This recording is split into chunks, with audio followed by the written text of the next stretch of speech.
This is the world's largest crane, and they're gonna let me drive it.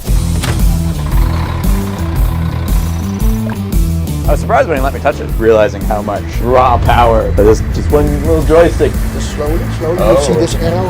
I want to sit on it, but I feel like that's definitely not allowed. 1,000 liters of oil, man. Yeah. Remote controlling the world's largest crane with a walkie-talkie.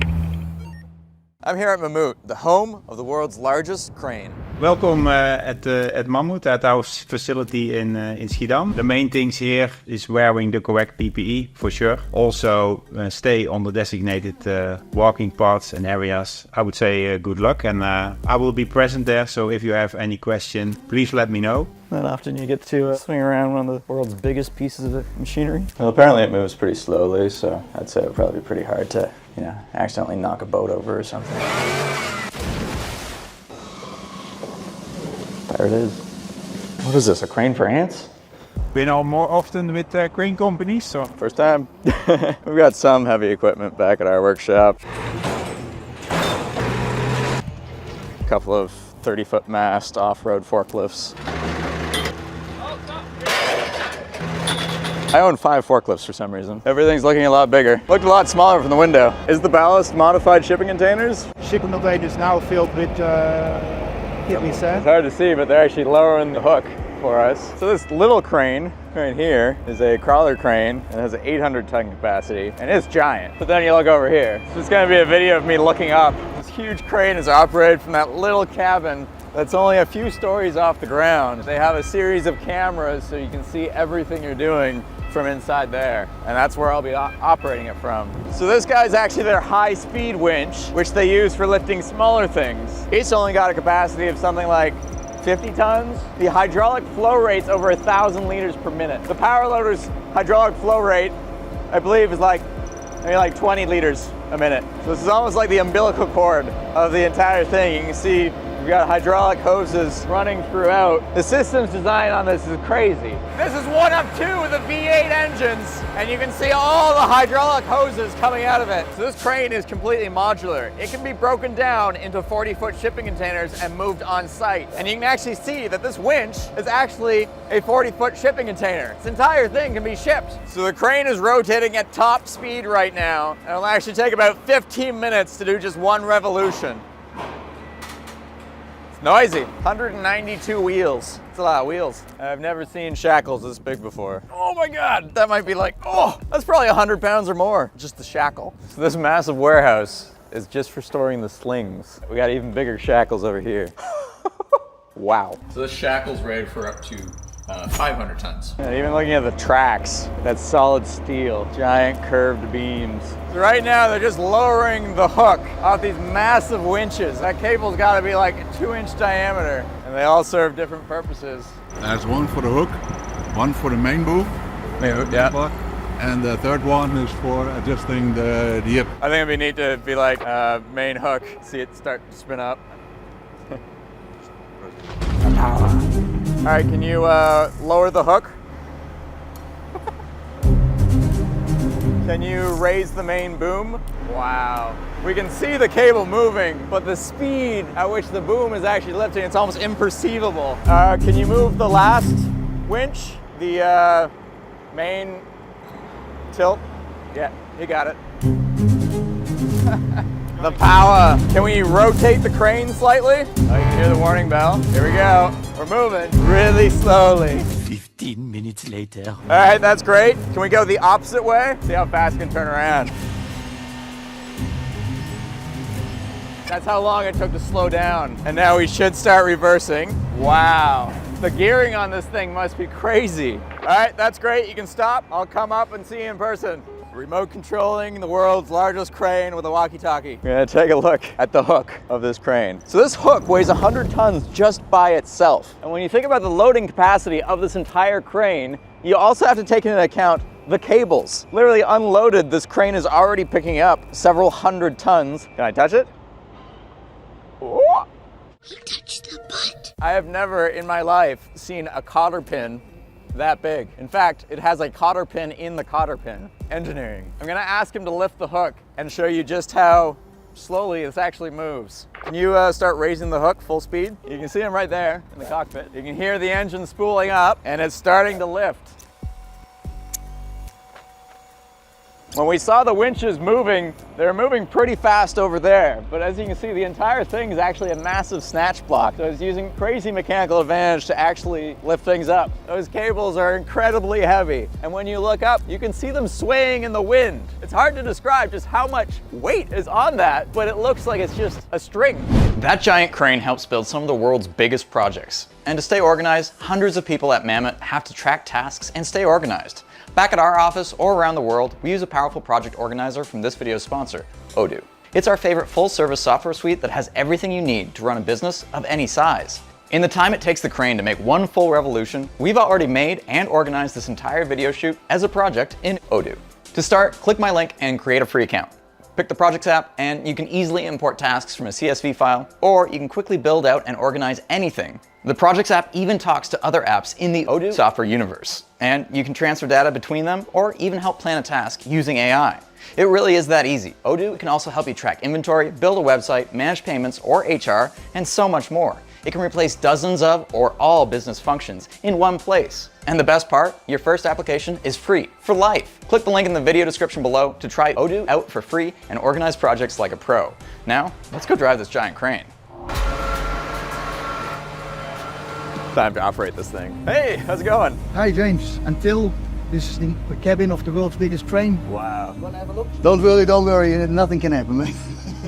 Even just operating it by radio. Yeah, that you say something, something is happening. Yeah, it's hard to, like, I know the video shows the scale, but like being here is insane. Nah, Basic overview of the screens I can give you and everything. a quick explanation. These are your joysticks. So joystick 3, 1 and 2, yeah?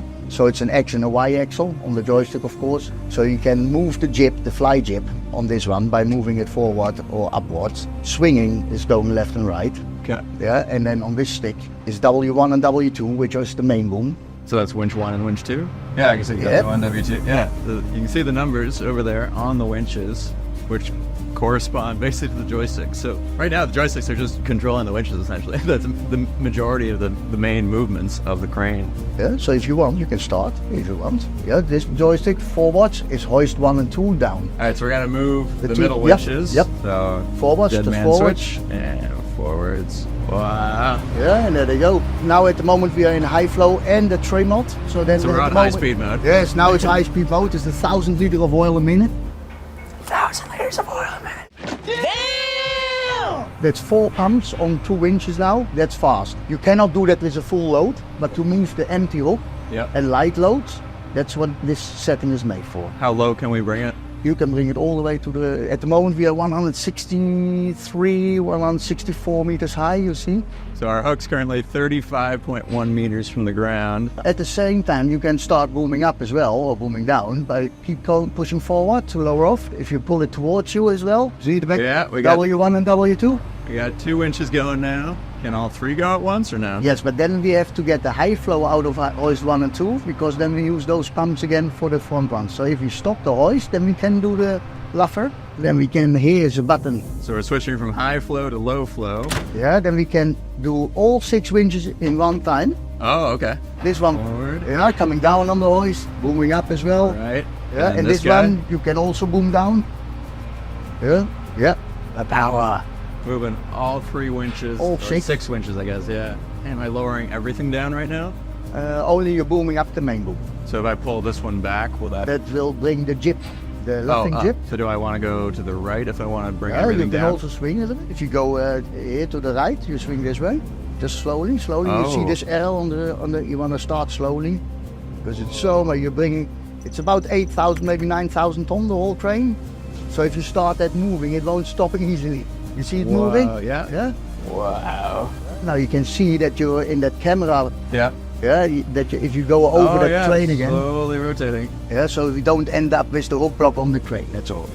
Yeah, we gotta rotate so we don't squish that little crane right there. It's 250 ton crawler. Little. Yeah. Yeah. Then they are little, eh? We're rotating.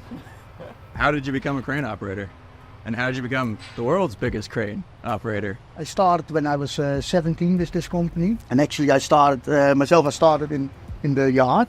Okay. loading and offloading trucks. Yeah. And then I made the choice because when I was young, I didn't know exactly if I wanted to do the skidding or the jacking or but I like the cranes most. Yeah. So I went with the cranes, and then from smaller crawler cranes to bigger crawler cranes to these ring cranes. And then I like to work abroad as well. There's lots of travel. It's actually quite unique for us to be in Holland. Especially in our own yard. We're never in our own yard, of course. It's quite unique for us. Yeah. It's pretty crazy just realizing how much raw power that just one little joystick is operating. Like, not much bigger than this out there. Everything moves slowly. So even if I was go like, it's almost like nothing happened. That was insane. I'm collecting quite the list of unusual licenses. I've flown jetpacks, jet suits, mech suits, giant cranes, power loader, mech racing. Now I just need a fighter jet or a spaceship. Leon? Hi, Jace. I'm Leon Ventiel. I'm the head of engineering for Mammoet. I've been with the company almost 23 years now. Started as a junior engineer, turned out to be head of engineering at the moment. What makes this the biggest and best crane in the world? For this size, there's just no crane that you can buy off the market. So we had to design this completely ourselves. What makes it different from others is that crane companies design cranes from a perspective of a crane manufacturer. We designed the crane to be working flawlessly in the field. It's also, it's stronger than other cranes. What's also very neat about this crane is that it's broken up into container-sized pieces. So Owen and I actually had a bet going. How many shipping containers does it take to ship the entire crane? Ooh. I'm gonna say 1,500. 1,500? Or is it thousands? You know, I'm gonna say it's under 1,000. Okay. Price is Right rules. Yeah. Do you have the number? Yeah, it's between 200 and 250 containers. Oh, a quarter of Yeah. my guess. There's 3 of these in the world? There's 3 of these in the world, And you're working on a bigger one, I heard. and we are working on the bigger one. So if a customer requested this crane, how long does it take to take apart? And how long does it take to then put back together? Depending on the configuration, because we can build it in so many different configurations, but anywhere between 4 to 6 weeks assembly time. Is that the same for disassembly, or is it quicker to disassemble? Similar, Similar, yeah. a little bit quicker, but yeah. How old is Mammoet? It started in 1800 and something, but it wasn't called Mammoet then, but they were a transport company. Van Zoomer family had a similar company, cranes, transport. They bought Mammoet, but because of the name Mammoet was more internationally recognized, easier to pronounce than Van Zoomer, they adopted that name in 2000. It's grown into a 6,000 plus people company. And what are some of the most interesting lifts that Mammoet has done? For the company, our job in Chernobyl, was one of the most interesting jobs. But as we all know, there was a nuclear disaster in Chernobyl. The reactor that melted down has been protected somewhat with a construction after that happened, but that construction was deteriorating over time. So the international community stepped in and said, we need to build something to protect, because if it goes wrong there, the rest of the world gets a piece of that as well. It's a big arch structure. We helped building it. The pieces came in from Italy in large module size components, but that was 300 meters away from the actual reactor building. You built rails to literally... Exactly, and we skidded it. And that was all Mammoet. That was all Mammoet. If you could take a wild guess, 10, 20 years in the future, are we gonna hit 10,000 ton capacity cranes? Talked earlier about the guys in the 60s, 70s. If you would have asked them, they wouldn't be able to predict this. So I'm very cautious to say that we've hit the limit. Our clients want to build bigger and bigger. Wind turbines are getting bigger and higher, because higher up, there's more wind. At the moment, we don't see a decline in the growth. We are already in the process of building a bigger crane, and I bet that's not going to be the last one. As a kind of closing question, what does Mammoet mean to you? Like, the work you guys are doing is often behind the scenes, but it's really enabling the next step in civilization, like building bigger and bigger things. Yeah, I have to be honest, when I was in university, I didn't think I was going to end up here first. I came into contact with larger constructions, and I got bit by the heavy lifting bug. It's really something that this is what you like. If you like impressive large structures, there's nothing bigger than this, and that's why I worked with this company for 23 years. That was fascinating. Thanks for your time. No problem. I learned a lot. Yeah, and, my pleasure. I'm sure our audience did too, because Mammoet does some huge things, and I feel like not enough the world knows. Glad to have you, and feel free to come by anytime, because we do cool stuff all the time. Awesome. Thank you.